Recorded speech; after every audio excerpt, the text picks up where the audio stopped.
একজন স্বাধীনচেতা মেয়ের সাথে থাকা কিন্তু অতটা সহজ নয়।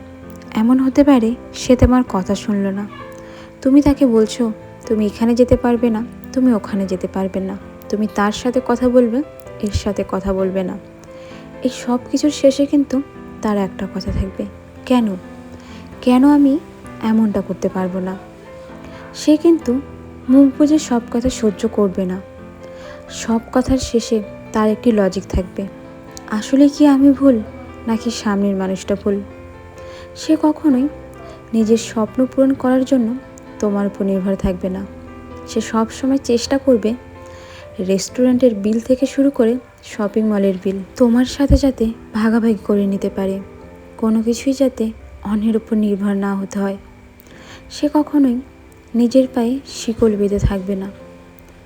আমার এই কথাগুলো অনেকেরই ভুল মনে হতে পারে, আবার মনে হতে পারে অনেকের ঠিক। সেটা নির্ভর করে আমাদের উপর, আমরা কোন জিনিস কেমনভাবে নিচ্ছি তার উপর। নমস্কার বন্ধুরা, আমি দিয়া।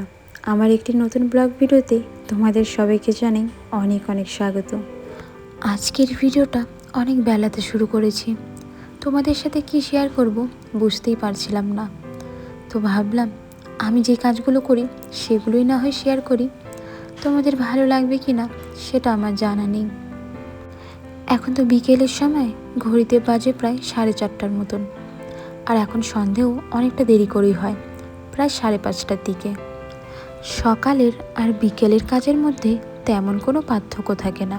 তোমরা যে আমাকে এত সুন্দর সুন্দর কমেন্ট করো না, সেটা দেখে আমার ভীষণ ভালো লাগে। নাফিসা সুলতানা, তুমি আমাকে বলেছো তোমার নামটা নিতে, চলো তোমার নামটা তো নিয়ে নিলাম। আর তুমি আমাকে এত সুন্দর সুন্দর কমেন্ট করো, যেটা আমার ভীষণ ভালো লাগে। তোমরা সবাই এভাবেই আমার পাশে থেকো, যাতে অনেকটা পথ এগিয়ে যেতে পারি। এইদিকে আমি রাতে রান্না করার জন্য সবজি কেটে নিচ্ছি। তো এটা দেখতেই পারছো ডাঁটা, লাল ডাঁটা।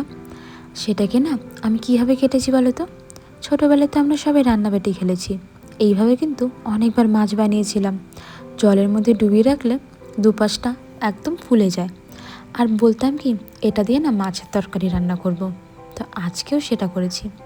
যেহেতু ডাঁটা অনেক শক্ত হয় আর সিদ্ধ হতেও টাইম লাগে, এই জন্য দুদিকটা ভালো মতো করে চিড়ে নিয়েছি, আর জলের মধ্যে ডুবিয়ে রেখেছিলাম। সম্পূর্ণটা হয়ে গেছে। এটা তাড়াতাড়িও সিদ্ধ হবে, খেতে কিন্তু এমনিতেও ভালো লাগে। আর আমি সর্ষে দিয়ে বানিয়েছিলাম, অল্প একটু পেঁয়াজ সম্বারে দিয়েছিলাম, আর সর্ষে দিয়ে মাখা মাখা করে নামিয়ে নিয়েছি। আর এইদিকে ভাতের মধ্যে না আলু সিদ্ধ দিয়েছিলাম, সেটা দিয়েই তরকারি করে নিয়েছি।